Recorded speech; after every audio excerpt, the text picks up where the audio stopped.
Tagay. Tagay. Tagay. Tagay. Tagay.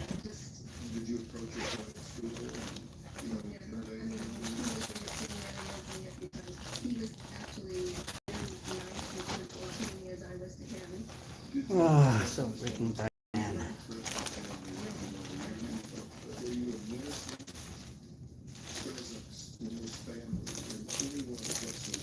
Oops. Okay. Hmm. She said you were abusive to her son, that you were threatening to her, that you would stop at nothing to silence her and her son. That was the news striking order that she tried to use. And it got thrown out because it's a joke. I mean, it's a joke. Well, she filed a lawsuit against you, right? Yeah, she did too. Did you ever get served? Never. She just filed it. Nothing ever came of it. I found out from a friend that is an attorney. She started following it. I didn't follow it. I didn't care because I didn't do anything to her or her son, so I just didn't. So this went on for how long? I think it was like 6 months right after she confronted me. Tagay. After school. Tagay. Lawsuit after lawsuit. Constantly trying to get me taken out of the school. And she said something about I was supposed to be in the that's a lie. That didn't happen. We were everything for all the years. What did you think about this? What did you say to yourself about this month after month after month? Coming up.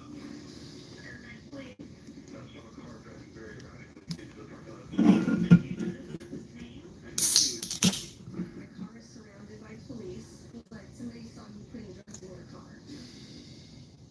Name someone. You have a older man.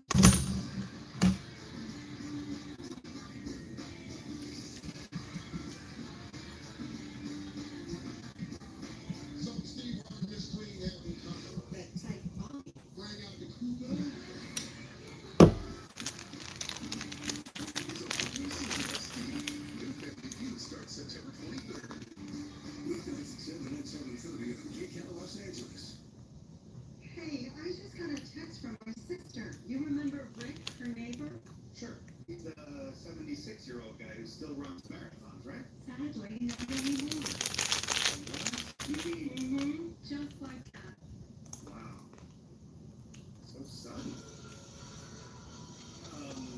We're not about to have the we need life insurance conversation again, are we? No, we're getting coverage so we don't have to worry about it.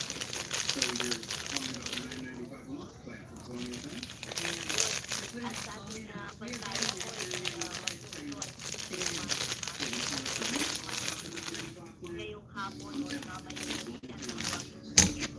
Sometimes we just need a reminder.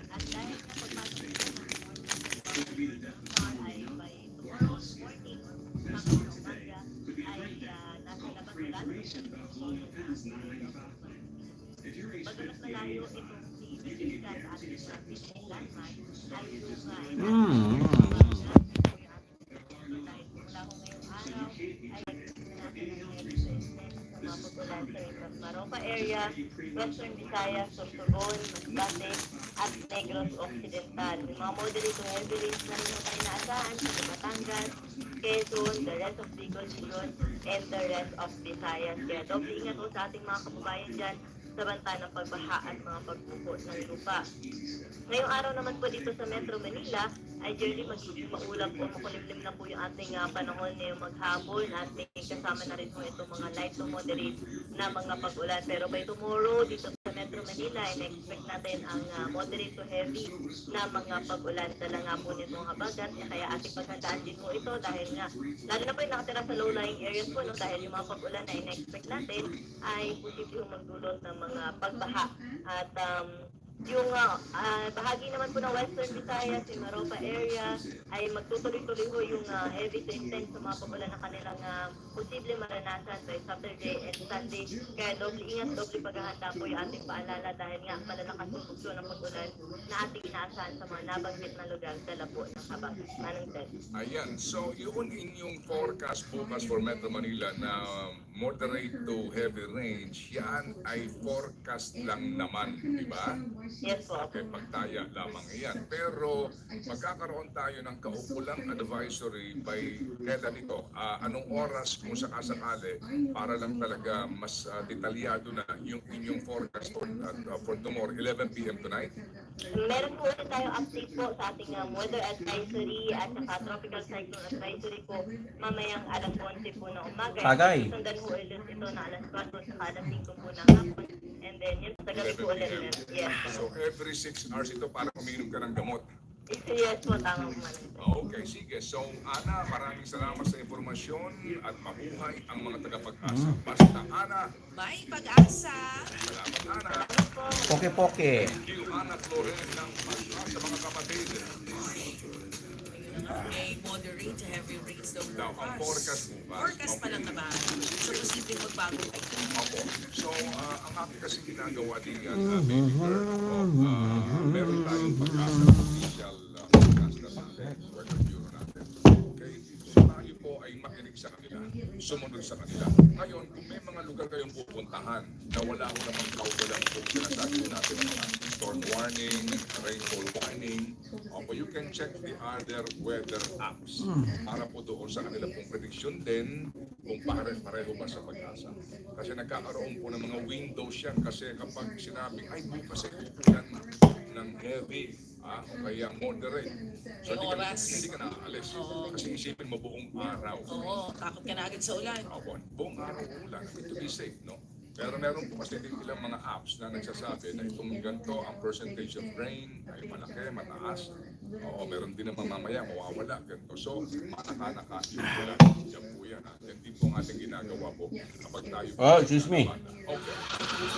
Chine-check niya kung anong araw kung anong oras sisikat yung araw.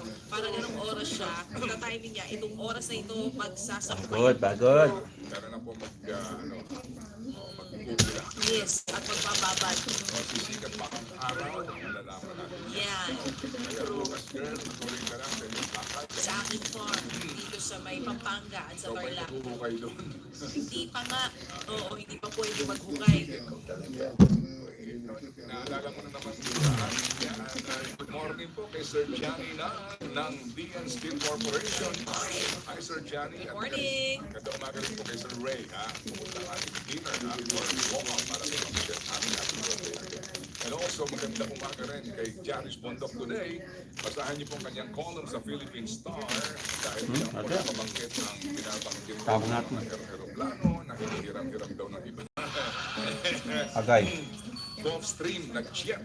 Tagay. Magkano ba ang